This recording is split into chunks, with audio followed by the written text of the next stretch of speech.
population a chuté de 27% depuis ces accusations contre Winch, et ce n'est sans doute que le début. Homme sans ennemi, homme sans valeur.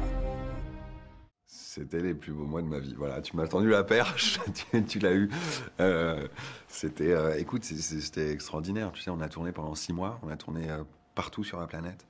Mais on s'est énormément attardé. On est resté 2 mois et demi ou 3 mois en Thaïlande.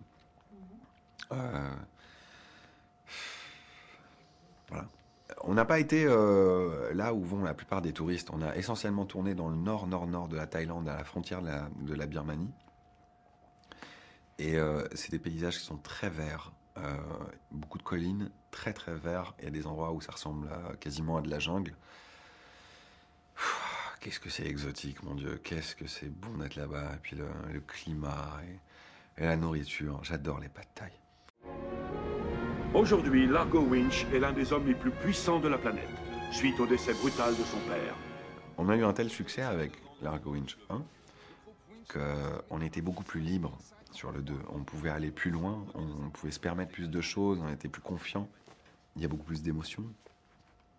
Il y a à peu près autant d'action, mais l'action est plus intense, mieux faite et mieux réalisée, je pense aussi. Donc c'était juste...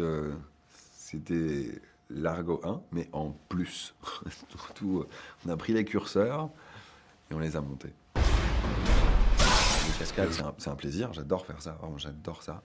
Mais ça, c'est juste pour nourrir le gamin de 11 ans que je suis. C'est pas mon métier. Mon métier, c'est acteur. Et donc moi, les scènes qui m'intéressent, c'est les scènes de comédie, évidemment. Les scènes les plus dures, c'était probablement les scènes avec un enfant qui avait à l'époque 3 ans, je crois, à peu près. Ça, c'était pas évident. Tu parlais pas ta langue? Alors, d'une part, il parlait pas ma langue, il fallait que je lui parle thaïlandais, et d'autre part, je lui annonçais des choses qui sont difficiles à annoncer à un enfant de 3 ans.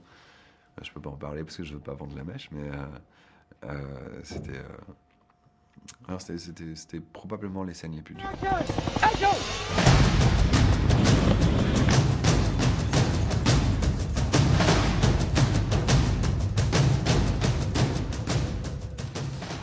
Quand on fait de telles cascades, on les improvise pas. C'est évidemment très préparé.